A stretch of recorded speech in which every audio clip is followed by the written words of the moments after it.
Hey, what's up, Clash Bros? I'm Marcus with EpicLifeGaming. Thank you guys for coming back for another video. Today's video, I'm going to be showing you guys how to build your own farming base and to build the best farming base possible and what you need to know and how to build one. So a lot of people just go and watch other YouTubers build their own, bases, and it's probably one of the most popular videos for Clash of Clans on YouTube.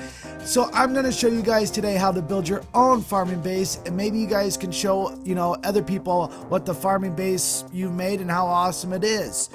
So let's first get into it. So when you're building a farming base, the most important thing, in my opinion, is having your clan castle on the inside. So having it be the core of your base is very important because it's going to help protect your base. The higher you are, obviously the more spots you can hold inside the clan castle. So like me, I can have 25 troop spaces inside my clan castle, so that could be 25 archers, barbarians, a P.E.K.K.A., a dragon, and a wizard and an archer. All those things can help me defend my base, so having that on the inside, I believe, is the best thing for building a farming base. It is also very important to have your wizard tower be the one that is defending your storages. So having your wizard tower protecting them is very important against mass amount of goblins, archers, barbarians. All those things help protect your loot. So having your wizard tower around your loot storages is probably one of the most important things about your farming base, because it will do the most damage to the mass amount of troops, because giants really don't go after the storages, so you don't have to worry about that, and other items, other things around your base can help protect those things, but wizard towers do a great job protecting your storages, so that's why it's very important to have them protect your storages. It is also very important to put all your storages in different compartments. That way it is harder to get inside to each and every one of your storages. I see so many times that people will have all their storages in one compartment, and it may seem like a good idea at the time, but it really is not a good idea to have all your storages in one area. So people will do it like dead center, right into the middle. What makes this so good about having your storages in different compartments and around your base, it makes it actually harder to get to than on the inside. Having them so if he attacks from this side, he's only getting 2 storages, from this side 2, and each side he would have to attack to grab the storages.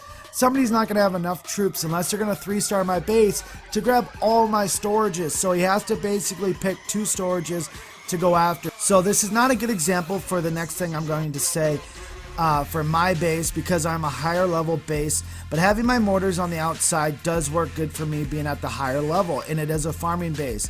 But when you're at a lower level, you would want your mortars to be a little more centralized because you have a smaller base, and for them all to be protecting each other. They can do a great job defending your base. It is also very important to have your air defenses on the inside. The reason why, and spread about the base, that is also very important. The reason why is because you will be attacked with air troops, and especially lower level, you'll be attacked with giant healer strategies. So having your air defense on the inside and spread about, so that way a lightning spell can't take them both out, but it'll make it harder for giant healer strategies to take out your base, because they have to go so far into your base to grab your air defense that by the time they get to it, the giants are already almost all gone before they can even drop down their healer. So having air defenses centralized and spread about your base as well as possible is a good thing to do. If you are at least a Town Hall 7 or higher, you're going to want to make sure that your Barbarian King and your Archer Queen are in a good spot. Now that they have their certain radius that they cannot leave from, it is important to have them be as close to the inside as possible.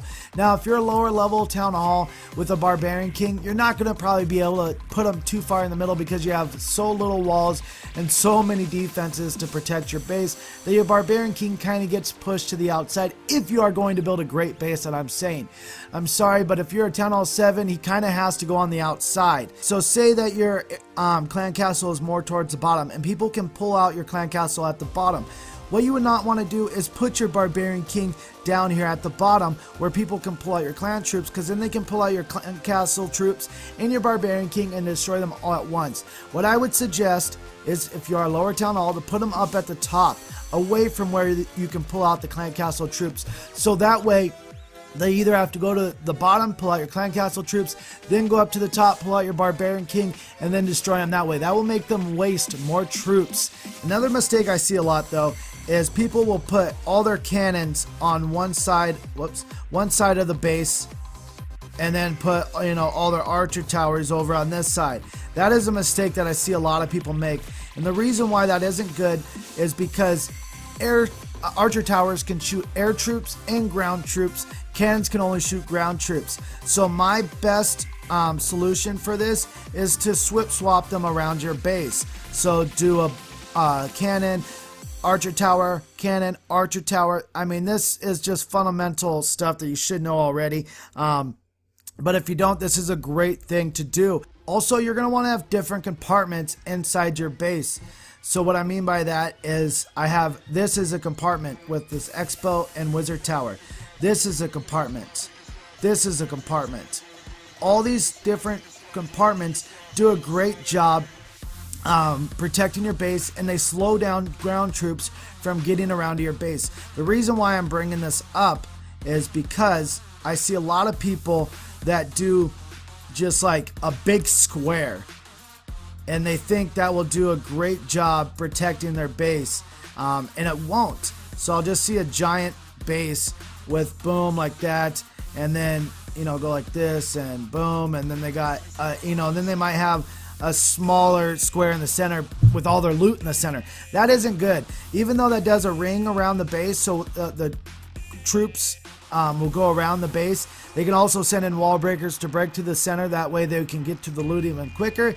But it doesn't slow down the troops. You want them to slow down so that way you can shoot them as much as possible before they get to the next defense. Having just a big square and then maybe even a smaller square inside of that isn't a good base design. Another thing I see a lot is that I'll see people put their outside buildings out like this, and all I think about is, like, when I see this, I'm like, well, that's an easy 50%.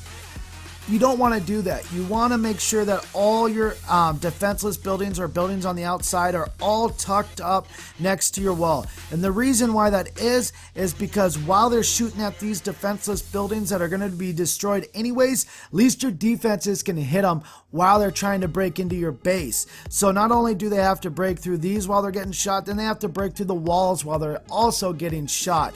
Another thing that's pretty important is keep your defenses upgraded.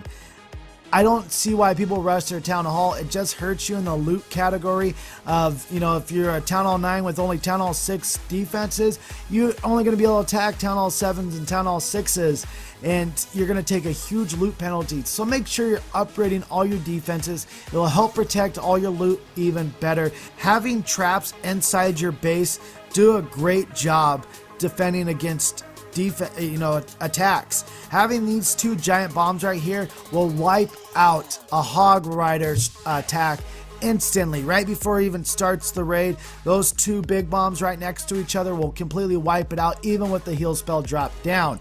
So it is very important to put your traps on the inside if possible.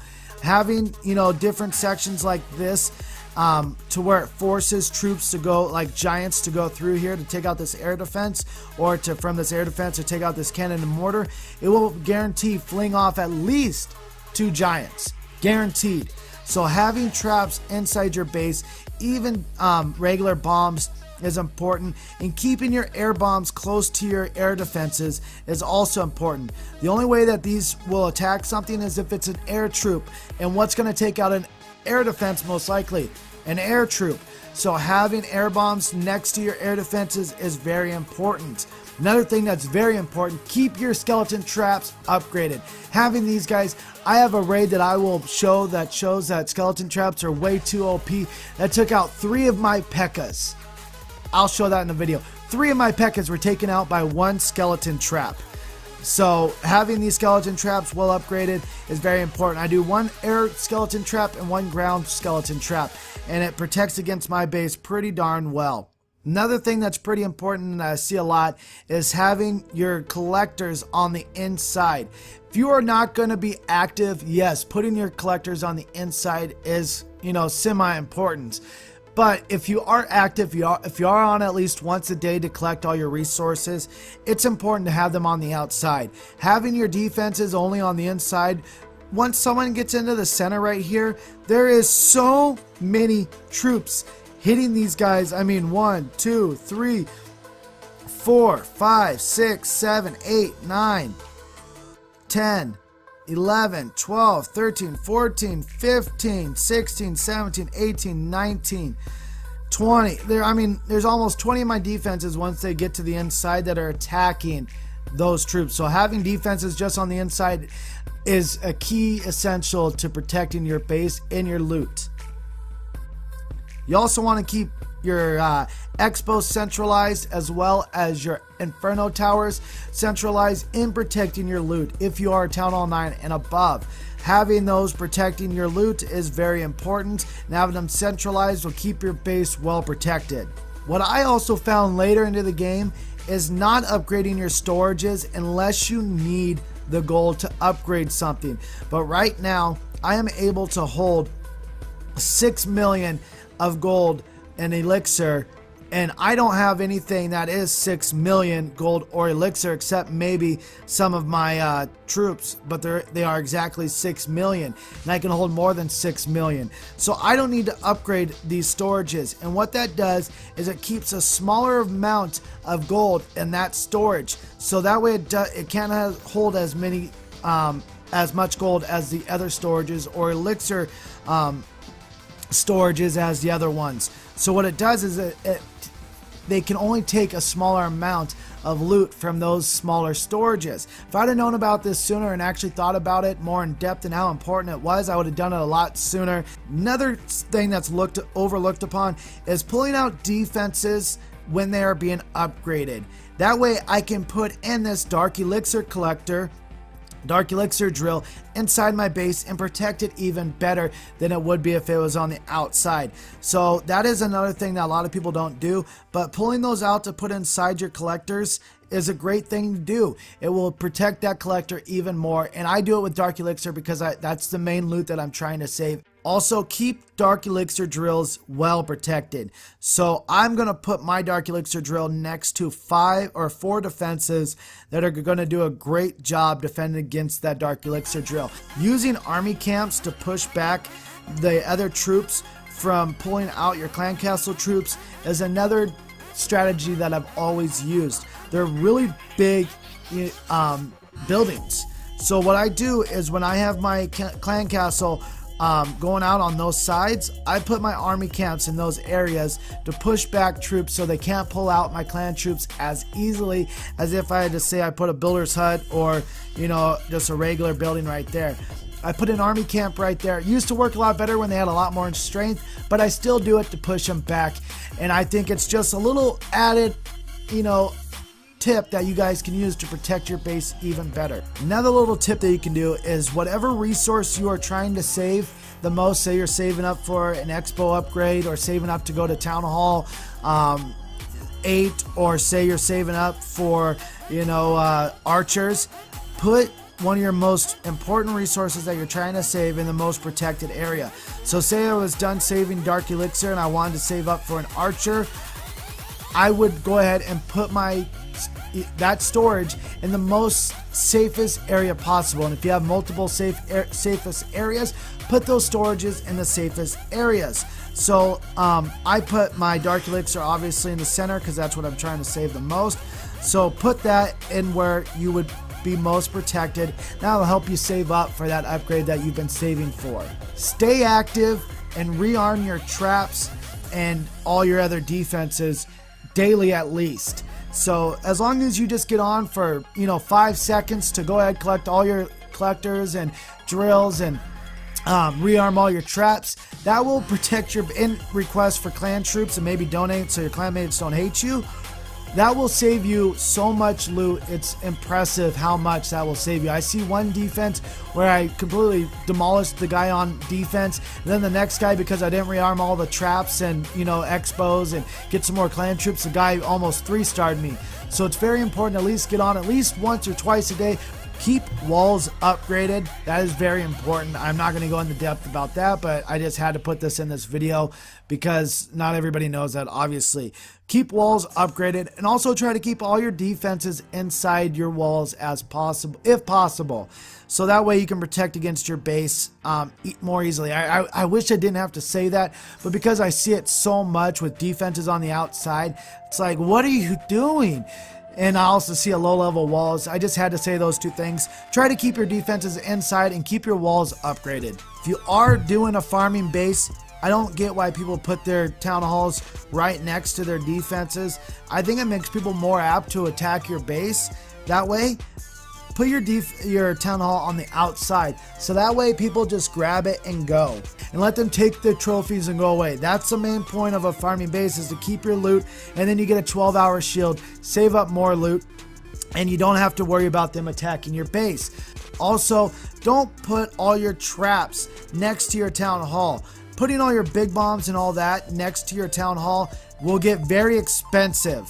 So it will cost you loot in return of just stopping him with a few troops. I am dying, so I gotta end this video really quick, but this is the last thing. It's expensive to put all your traps next to your town hall, so don't do that. Keep your traps inside your base. Get rid of your town hall. That's the point of this video. If you enjoyed this video, hopefully you can build the best farming base possible. Let me know if this helped you out in the comments below. Thank you guys so much. If you enjoyed this video, go ahead and smash that like button for me, please. If you are new here, go ahead and hit that subscribe button. You're gonna get daily videos, fun content, and you get to hang out with me. If you want to check out any of my other videos, go ahead and check out the description below.